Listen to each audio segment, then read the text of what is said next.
So we started a series that is just a kind of a thing that Chad coined or made an acronym for, which is PERMS, and it's basically levels or categories of who we are that we need to consider our level of health for. You know, we start and celebrate recovery. We usually come for a specific thing, like I'm here for drugs, alcohol, substance, food, grief, divorce, relationship, codependency, all of the plethora of things we come into Yeah. CR for.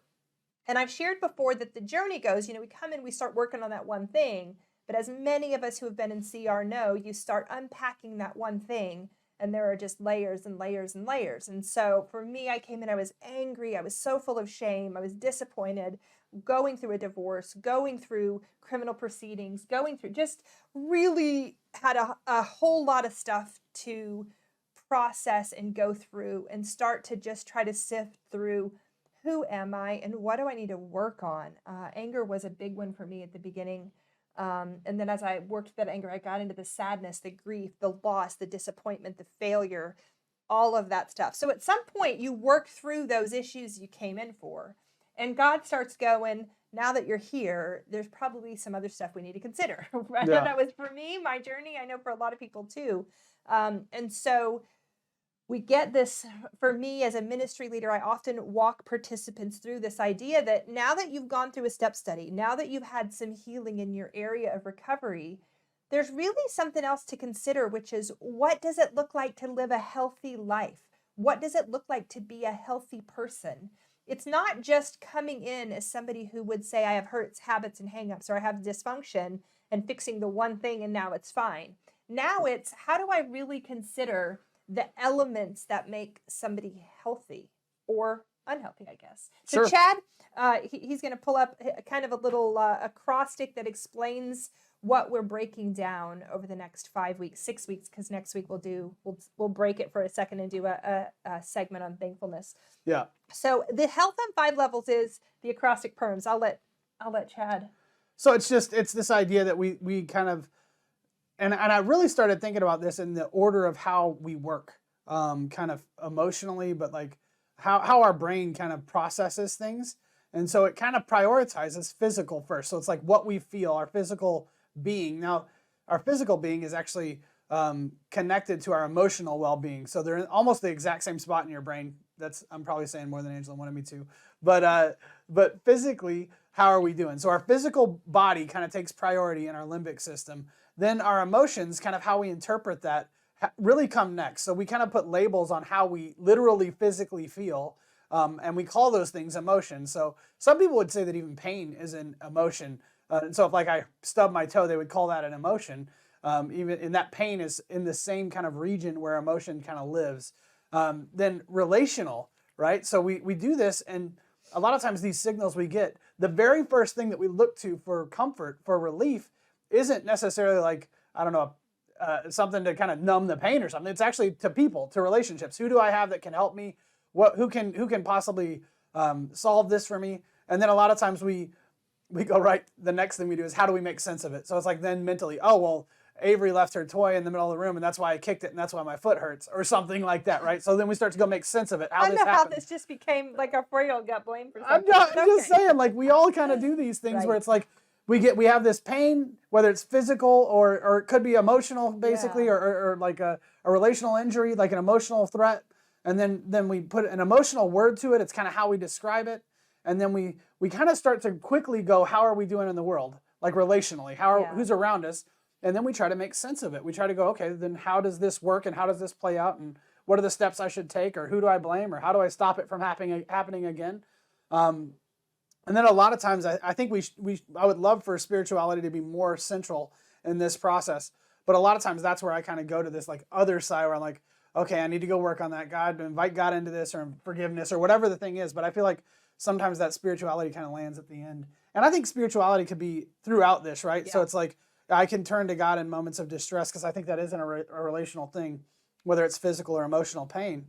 But I also need somebody to comfort me. So I added spiritual because I think it's so central to all of this. Absolutely. Anyway. And I think the spiritual part of it too, I think when we come into something like Celebrate Recovery, where we're really starting to unpack our hurts, our woundedness, the hangups, the places where we've been self-reliant, a lot of times it's hard to lead the conversation with, what does your relationship with God look like? Because the answer is most likely not great, or I'm not talking to God, or I have too much shame, or I don't think God sees me, or there's any sort of response that explains that that relationship is not in the best place. And the idea for me, I tell people, Celebrate Recovery is a place where we restore the relationship we have with God, and through that, it not only restores us, but the relationships we have with others. But I love, Chad, what you're saying.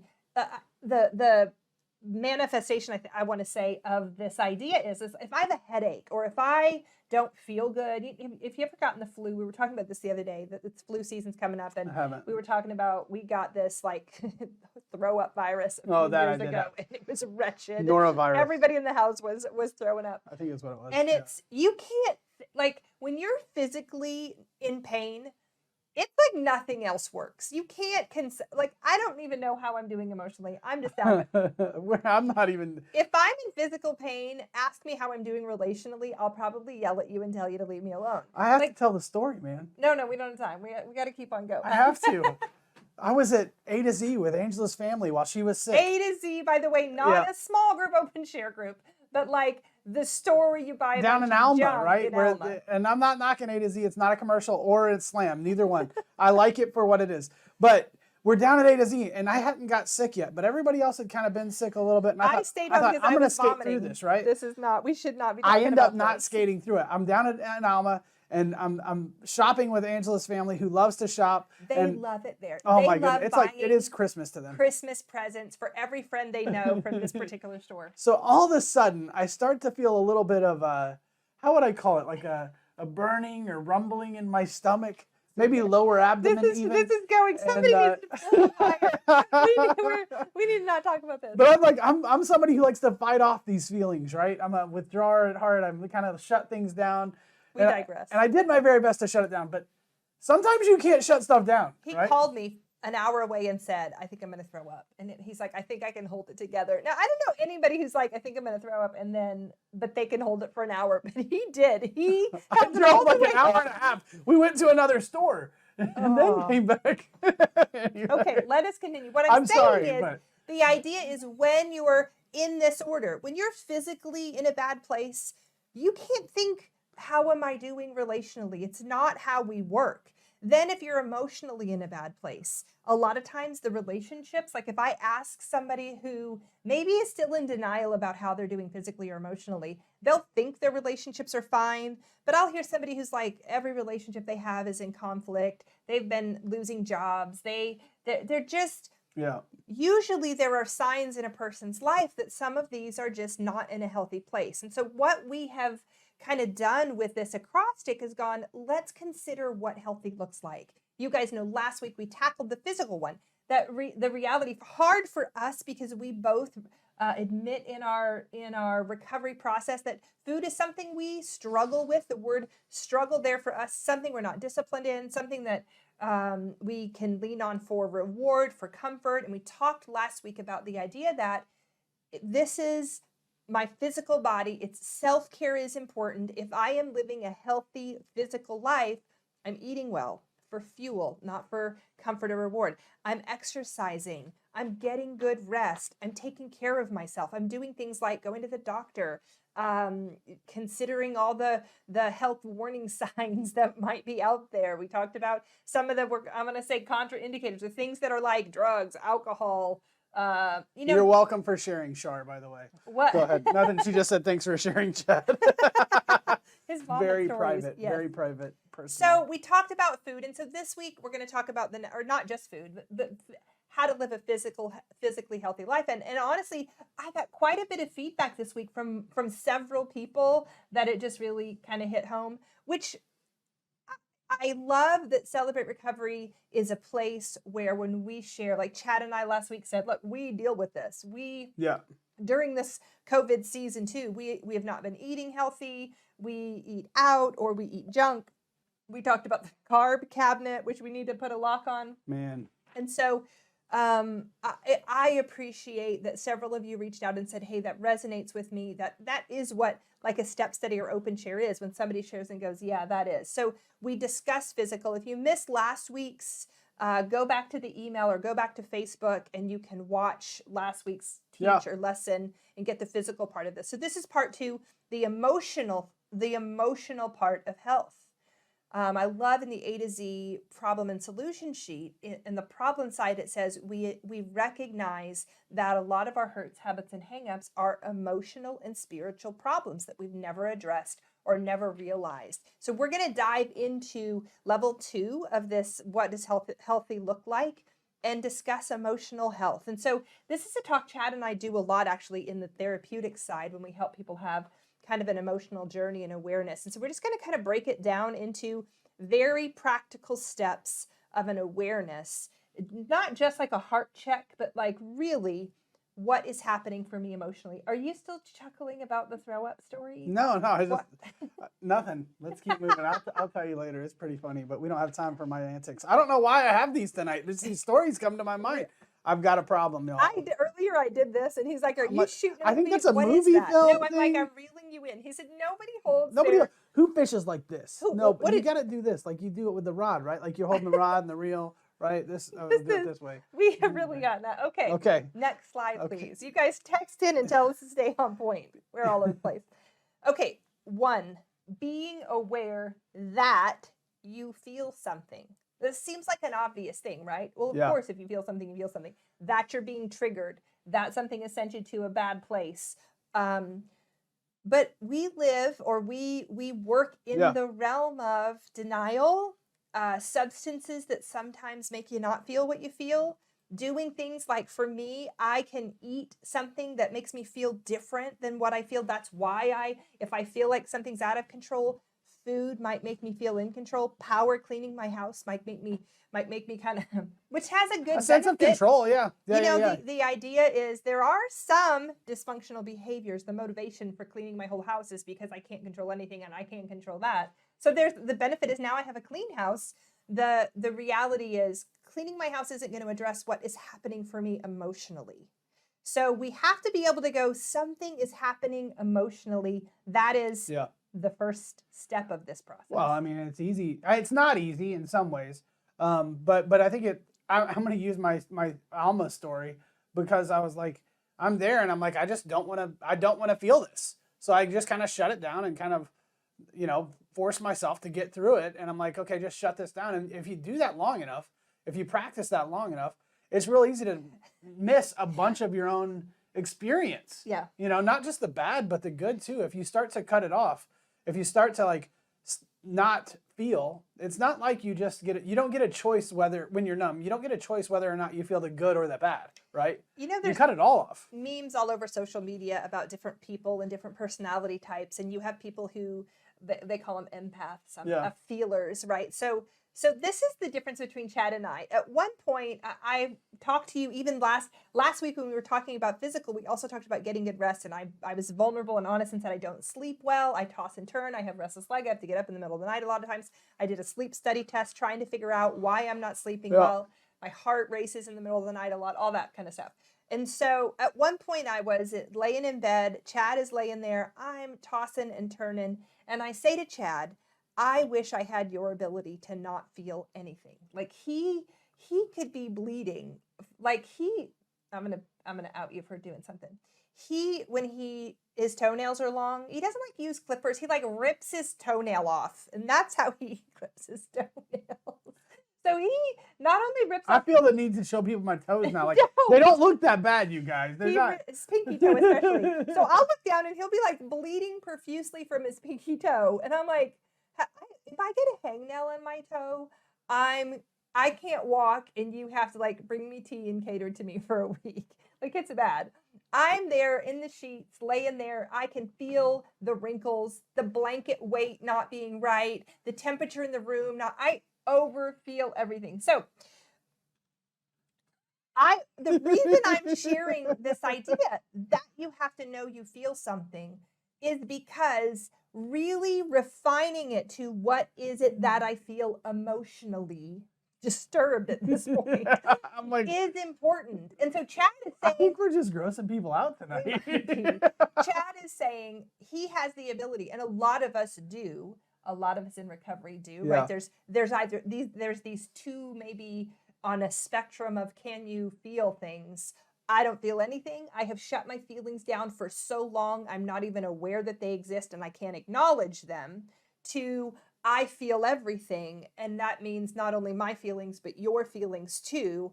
And I'm codependently attached to every feeling in the planet. Like, Yeah.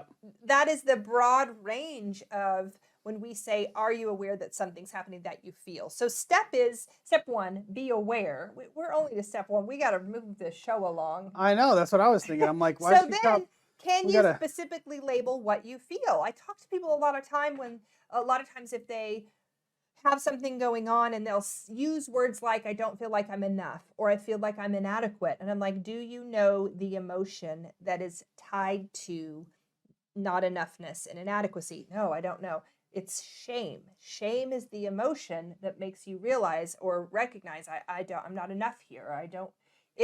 By the way, there is the idea of being ashamed that you did something wrong, but there's also the feeling of inadequacy, the feeling of just the lack of getting it right or feeling like you're not enough, and being able to acknowledge what that feeling is. Sadness, loss, disappointment, frustration, anger, all of these feelings have a specific name, and they're kind of organic to what you want to call them, but if they're labeled out there. So one of two things: either what do you call what you feel, or what is what you feel. Specifically calling it helps you then know what to do next. The one thing I don't like about labels, like, and I don't mean to knock what you just said. No, I'm not. I'm okay. But I'm like, I don't like the word necessarily like shame, because I'm like, it gets used for everything right now. I feel like so many people talk about shame, and it's like, well, what is shame? And even the people that research shame say that, oh, it's kind of this conglomeration of feelings. So I'm like, I think sometimes people say, oh, I just feel shame, or you're shaming me. And I'm like, okay, which I'm not saying you should. You should not shame your kids. You should not shame your friends or spouse or family, whatever. We shouldn't do that, like as an action, as a verb, right? Like we are shaming. But I'm like, we need to get into shame. We need to say, okay, well, when I did that, when I said this thing to you, or when you felt the way you felt that you call shame, what is it, right? And I think that's with all of these things, being able to label them something and be clear about what that something is, because it works both directions. So we want to label what we feel, so we have to know what we feel very clearly first, so that we can get an accurate label for it. And the reason we label things is to share them, right? That's why we need to put the words to them. But I just think if you come up with, oh, this is my shame showing up, if you're talking to me, I'm going to be like, what do you mean?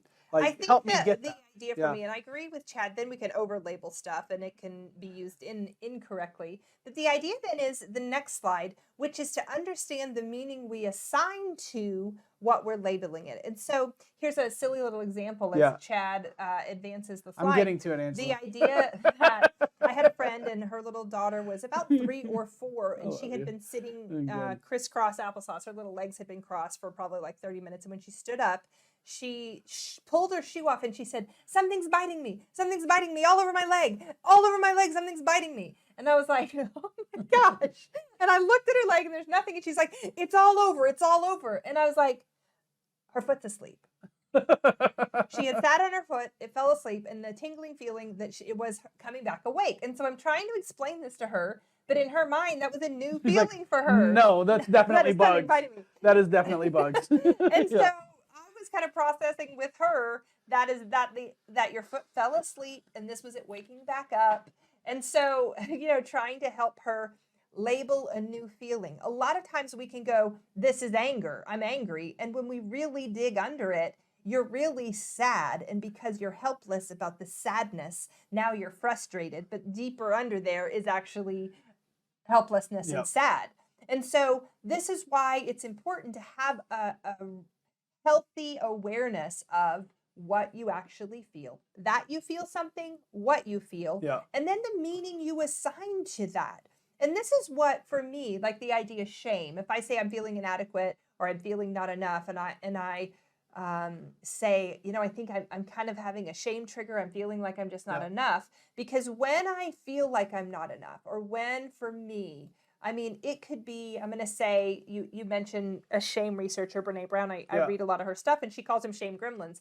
The voice inside my head when I put myself out there, or like I shared my testimony Tuesday night at a Celebrate Recovery in Branson. We talked about they had their 5-year anniversary, and they were Scott and Barb, who came to our Celebrate Recovery, went through our program, then moved to Branson, launched theirs. And I was excited to be able to share my testimony with them. But there I am in Branson, 35 people that I've never met before. A few of them from the town where I had my moral failure, and I started panicking, and I started having the idea that this is going to backfire. My story is going to be used against me. I shouldn't be here. Nobody wants to hear what I have to say. I don't have a good story. I mean, there are times when I share, and I know on the outside, a lot of people see me and go, oh, she's confident, she's articulate, she can share. And I don't want to miss sharing that I also have the same feelings that a lot of people have that are afraid to share, or once you share, feel immediately like, why did you share? You shouldn't do that. On Sunday nights, there's oftentimes Chad and I'll have this discussion like, this isn't, nobody wants to see us online. There are better options. Whatever the things are. Although we are getting better at it. We're quite entertaining. We get anyway. that. The idea there for me is to then I start, well, I'll try harder. I'll do more. I'll make sure the words are better. I'll make sure I look okay. It's almost like I kind of do this hustle thing to try to make myself worth it instead of what I did, which I've learned. There I was Tuesday night, starting to feel inadequate, starting to feel not enough. And I immediately was like, God, I'm here. When I got asked to share my testimony at this particular spot, I felt like you said yes. I drove here. You're with me. I'm just releasing those inadequate feelings. Please bless the people who are here. And I shared it. And obviously in a very CR fashion, there were people there that were blessed by it. It blessed me to share it. But a lot of times if we don't know that we're feeling something, what we're feeling, and then the next slide, Okay, I can go to the next one. which is what our behavior is in correspondence to that feeling. So for me, what I just explained to you was when I feel that not enoughness, I start to do more. I start to have extra energy that's over and above normal Angela energy, which is a lot anyway. And so I'm able to then kind of reel in Chad's way, reel that in this way. I think it's more of like a wrist It's thing. not natural for me. I'm not a Fisher person. So Fisher person. I usually would just like enjoy the sun on the boat while my dad fished. But what we're saying there is then be mindful of the behavior of choices that you make in response to the feeling that's assigned. And so when I'm talking to somebody who, let's say, it has triggers to look at pornography, wants to go drink or use substances, wants to call up old relationships that were unhealthy, wants to, I call it the codependent deal, wants to run everyone else's life instead of releasing it. When I talk through their tendency to do those things with them, a lot of times I'll say, right before that tendency showed up, what was happening for you? Sorry. What is it was there, and now the response to it is I want to drink, or the response is I want to use, or the response is I want to manage someone else's life, or the response is, for me, the love and relationship girl that I was for so long, when I was feeling insecure and unlovable, my thought was I would call someone, or I'd, try to get into another relationship, and that somehow that relationship would make me feel more loved or adequate. It doesn't work like that. Or if I was feeling like I wasn't getting it right and I didn't want to feel this anymore, if I drank or made another choice, I wouldn't have to feel this. And so part of this emotional health is recognizing some of the self-reliant things we do to feel different. And if we can back up from that to what we originally felt and what meaning we assign to that feeling, we can actually get somewhere in our emotional journey. It's so good. Our emotional journey. So emotionally good. What else do you want to add to that? I don't know. I was thinking about 3 or 4 things, but you were on a roll, so I just let you go. It was good. He tuned it out, though. He wasn't really listening. Man, I was thinking about this, and I'm like, I kind of go through it and I'm like, this all happens so fast. Yeah, it does. Y'all. I mean, we're saying, hey, pay attention to this. But it's like it can happen in like less than a second probably for me. Like I can literally like feel some sense of pain or shame or loss or sadness or whatever the thing is, or even stub my toe. I can almost immediately kind of label that, oh, this sucks, this hurts, right? So I just called it hurt. And then I'm like on to my next thing, which is, okay, well, what do I do with that, right? Like I don't even spend much time understanding the experience or kind of, I go right to meaning and fixing and avoiding the pain altogether. So we're going to talk about that in a second, but I'm like, I'm kind of the opposite side of that. Like you're saying, hey, I go manage and do all this. And I'm like, I kind of dismiss all this and I just kind of keep moving forward and try to keep the ship moving in the right direction, so to speak. So it's really tough to take the time to go, okay, I'm gonna examine this behavior that I have. And it's hard to work back. I mean, it really is hard to work back. As humans, we self-reliantly power through a lot of our emotion. And don't address it and don't maybe that's too because I know for us as we've been on this emotional journey, the idea is then who responded to our emotions in a good way.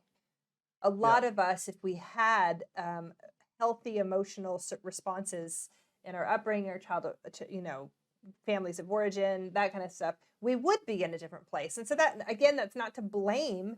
I mean, my parents didn't have parents who emotionally responded to them. And so this is just like this awareness goes back, a lack of awareness goes back for lots of generations. And a lot of self-reliant patterns are what I saw more than emotional health. So the next one, the idea, and we talked a little bit about this, and we will each week kind of talk about what unhealthy looks like. And so, and we've addressed it tonight a little bit, but unhealthy and emotional categories looks like no awareness, emotions shut down, or you're unaware that your emotions are running wide open or that you're being hijacked by your emotions and you don't recognize that emotions are actually running your life. Yeah. Either way, on either side of this, the shutdown or the overdrive, there's still an emotional and spiritual, which we'll get to later, but an emotional root there that if we don't have awareness of, it really is hijacking us. And so the idea is, how do we have a better awareness of what is happening for us emotionally so that we can invite God in, so that we can invite a healthy, safe other, whether it's a healthy spouse or a step steady accountability partner or a sponsor, somebody or a therapist, somebody that's healthy to be on our emotional journey so we can get the response we need to in those emotional places and be emotionally healthy. I know this is it's a hard topic because I think the reality is for so many of us, me included, our hurts, habits, and hangups, we didn't get the emotional responses we needed. And so it's dangerous for us to risk putting our emotions out there with fear they won't be responded to, or they might be responded to negatively. There have been times I bring emotion to the table and I get actually blamed for having the hurt or blamed for having that emotional feeling instead of responded to. And so there are lots of ways this can go bad, which is the good reasons why our body says, don't address this, don't go into this, avoid it, power through it, outwork it, all of those things. And so that's what unhealth looks like in this emotional capacity.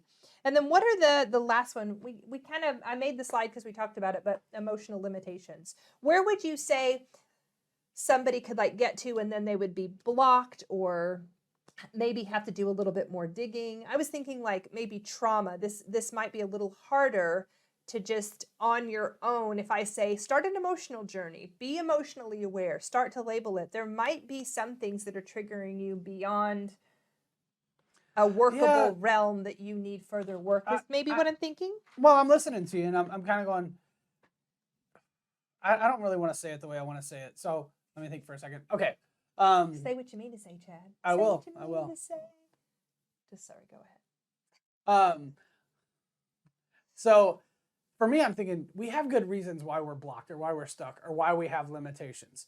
So a lot of times it's not like we develop these unhealthy patterns that we all have, you guys. So these patterns of shut down or run wide open, we didn't develop those out of nowhere. They came from somewhere and they had good reason to show up.